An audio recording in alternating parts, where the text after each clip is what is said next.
Channel computer goals. हम बात कर रहे थे सी लैंग्वेज की ट्यूटोरियल्स में कंट्रोल स्टेटमेंट्स की, जिसमें हमने लूपिंग स्टेटमेंट का फॉर लूप समझा था। अब हम बात कर रहे हैं व्हाइल लूप के बारे में। मैंने आपको लूपिंग बताई थी जो कि दो टाइप में डिवाइडेड थी, एक थी एंट्री कंट्रोल लूप और एक थी exit control loop. Entry control loop ऐसा लूप जिसके स्टार्टिंग में पहले कंडीशन चेक होगी, उसके बाद जो भी स्टेटमेंट है वो एग्जीक्यूट होगा। लेकिन जो एग्जिट कंट्रोल लूप था उसमें बाद में स्टेटमेंट पहले स्टेटमेंट रन थी और बाद में लूप चल रहा था, कंडीशन चेक हो रही थी। तो यहाँ पर व्हाइल लूप है और व्हाइल लूप और फॉर लूप दोनों ही एंट्री कंट्रोल लूप है। तो पहले हम व्हाइल लूप के जो व्हाइल लूप का जो सिंटैक्स है वो देखते हैं।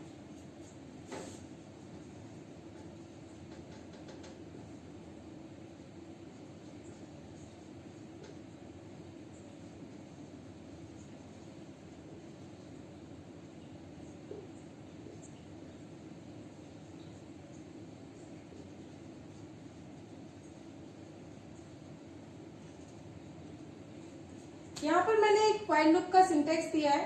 सिंटैक्स के अकॉर्डिंग व्हाइल लूप में कंडीशन चेक होगी, फिर उसके स्टेटमेंट रन होंगे और उसके बाद में लूप कंप्लीट हो जाएगा जब ये कंडीशन फॉल्स हो जाएगी।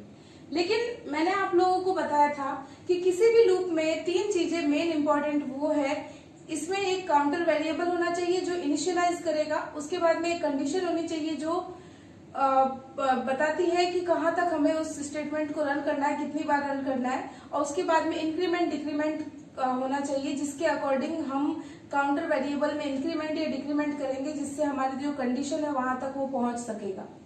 तो ये तीनों पॉइंट, यहाँ पर कंडीशन तो है लेकिन दो पॉइंट्स जो नहीं है वो है इनिशियलाइजेशन और इंक्रीमेंट डिक्रीमेंट। तो मैं आपको बता दूं कि व्हाइल लूप और डू व्हाइल लूप में इनिशियलाइजेशन लूप से पहले ही होगा,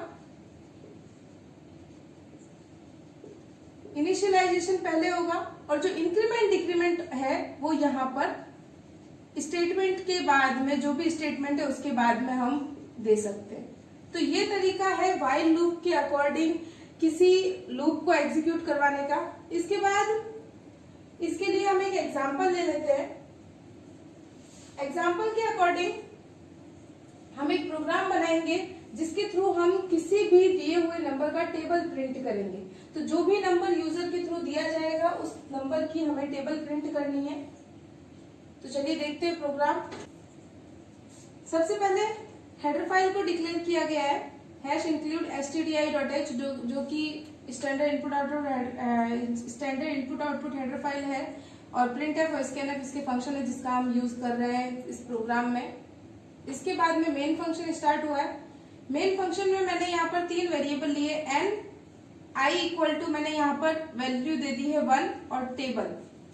एन वो वेरिएबल है जो यूजर के थ्रू नंबर को लेगा, जो भी नंबर की हमें टेबल प्रिंट करानी है वो यूजर से मांगेगा, वो स्टोर इसमें होगा एन में। इसके बाद में आई वो काउंटर वेरिएबल है जिसके थ्रू हम ये लूपिंग की प्रोसेस कंप्लीट करेंगे, और इसके बाद में थर्ड वेरिएबल है हमारा टेबल, जो टेबल को प्रिंट करने का काम करेगा। यहाँ पर सबसे पहले मैंने प्रिंट एफ एंटर एन लिखा, तो आउटपुट हमारा कुछ इस तरह से होगा कि सबसे पहले लिखा हुआ आएगा enter N.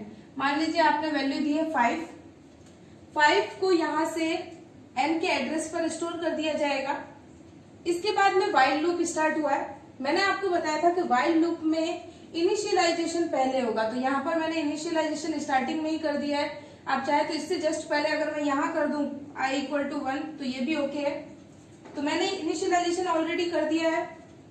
i less than equal to 10, i की जो वैल्यू है 1 लेस देन इक्वल टू 10, तो कंडीशन हमारी ट्रू है, नीचे आएगा और टेबल में स्टोर करेगा n इंटू आई। तो आपने जनरली देखा होगा कि हमारे जो बुक्स आती है बचपन में, उसमें जो पहाड़े लिखे होते हैं, जो टेबल्स लिखी हुई होती है, वो कुछ इस तरह से होती है।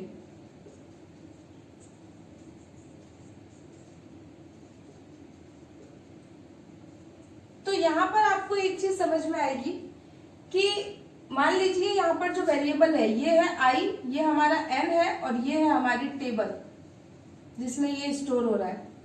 n वो वैल्यू है जो बार बार रिपीट होती रहेगी क्योंकि वो उसी की हमें टेबल प्रिंट करवानी है। i हमारा बढ़ता जाएगा और कहां तक जाएगा, 10 तक, और टेबल में उसे स्टोर कर करके वो प्रिंट करता जाएगा। तो बिल्कुल सेम इसी तरह से ये वर्क करेगा। Table equal to n into i, n की वैल्यू हमारे पास है 5 इंटू 1,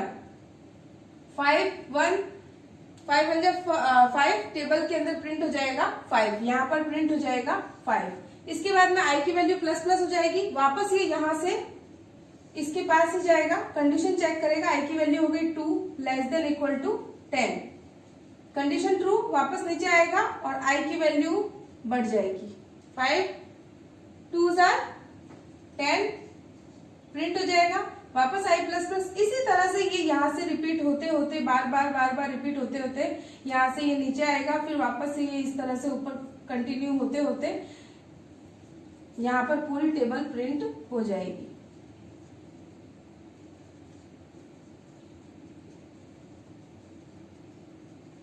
जैसे ही आई की वैल्यू होगी 11, कंडीशन हो जाएगी फॉल्स और लूप यहाँ से प्रोग्राम का जो कंट्रोल है वो लूप से बाहर आ जाएगा।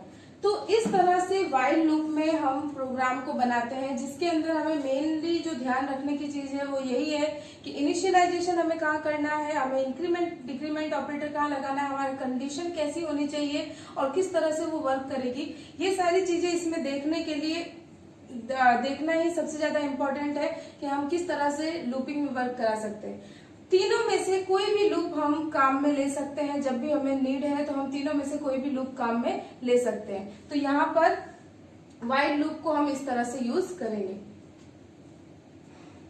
इसके बाद में डू व्हाइल लूप हम नेक्स्ट वीडियो में पढ़ेंगे। अगर आपको व्हाइल लूप से रिलेटेड कोई भी अगर क्वेरी है तो हमें कमेंट सेक्शन में जरूर बताएं और वीडियो को लाइक कीजिए, शेयर कीजिए और चैनल को सब्सक्राइब कीजिए। Thank you.